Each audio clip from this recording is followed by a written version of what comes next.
Hello la compagnie, bienvenue dans cette nouvelle vidéo. Alors vous vous dites sûrement que ça fait un petit moment que je ne suis pas passée par là, mais bon, c'est comme pour tout le monde, c'est l'été, il fait beau, on a un peu la tête ailleurs et j'ai aussi eu un déménagement à mener qui m'a demandé beaucoup d'énergie et j'en ai profité pour prendre une petite semaine de vacances. Mais peu importe, je suis de retour.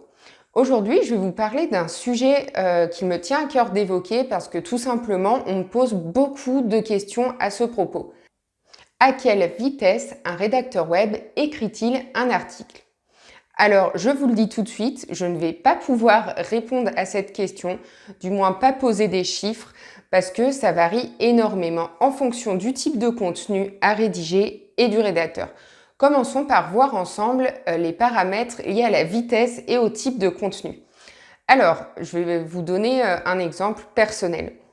Admettons qu'un client me donne un article à rédiger sur l'équitation. J'ai fait des années d'équitation, j'adore les chevaux. On va dire que je peux rédiger un article sur les chevaux, un article de 1000 mots en à peu près 40-45 minutes. C'est une moyenne.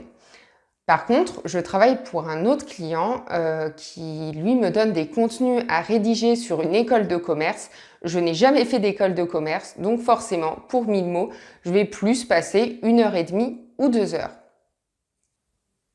La vitesse de rédaction ne dépend pas que du type de contenu. Il faut aussi tenir compte du brief que vous donne votre client. Alors, si vous avez un briefing avec les mots-clés à intégrer, la structure de l'article, des liens vers les sources, les liens internes à placer, les liens externes à placer, forcément, ça va être assez rapide. Alors qu'avec certains clients, vous allez avoir très peu d'informations en votre possession. Vous allez par exemple devoir partir juste d'un mot-clé ou d'un titre ou même d'un sujet. Donc dans ce cas, vous allez mettre beaucoup plus de temps à faire vos recherches et il va falloir inclure ce temps dans votre temps de travail. Donc vous l'avez compris, la vitesse de rédaction d'un article dépend vraiment du contenu que vous allez rédiger. Je vous disais aussi que le temps pour rédiger un article dépend du rédacteur. Alors, ceux qui me suivent depuis longtemps le savent, je ne m'en cache pas, je suis quelqu'un de très rapide, je rédige très vite. Les phrases s'enchaînent toutes seules dans ma tête et je tape très vite au clavier. Donc, je rédige des articles rapidement. Il y a des rédacteurs qui vont être plus lents, qui vont avoir besoin de prendre plus de notes. Il faut vraiment pas se comparer. Il y a des rédacteurs qui vont mettre 2 fois plus de temps que moi à rédiger un article et pourtant, au final, qui vont être beaucoup plus pointus, qui vont avoir de meilleures idées, qui vont savoir mieux poser les mots et qui vont rendre un article que personnellement, je peux trouver beaucoup mieux que le mien.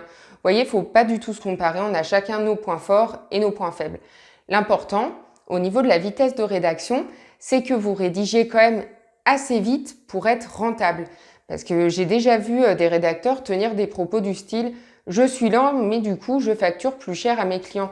Bah non, en fait, vous pouvez pas vous permettre de facturer 2 fois plus cher à votre client parce que vous ne rédigez pas vite. Ça, il s'en fiche. Et s'il se rend compte que vous faites ça, vous risquez d'avoir des problèmes.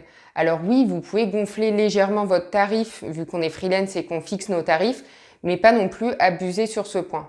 Vous devriez plutôt vous entraîner pour rédiger plus rapidement et du coup pouvoir proposer le même tarif tout en produisant un volume de contenu plus important. Vous l'avez donc compris et je vous l'ai dit au début, je radote, il est impossible de dire à quelle vitesse un rédacteur web rédige un article. Vous connaissez maintenant les paramètres qui entrent en compte et je pense que ça va vous déculpabiliser un peu parce que je sais que c'est très frustrant de se dire qu'on rédige pas assez vite, que les autres font mieux, etc.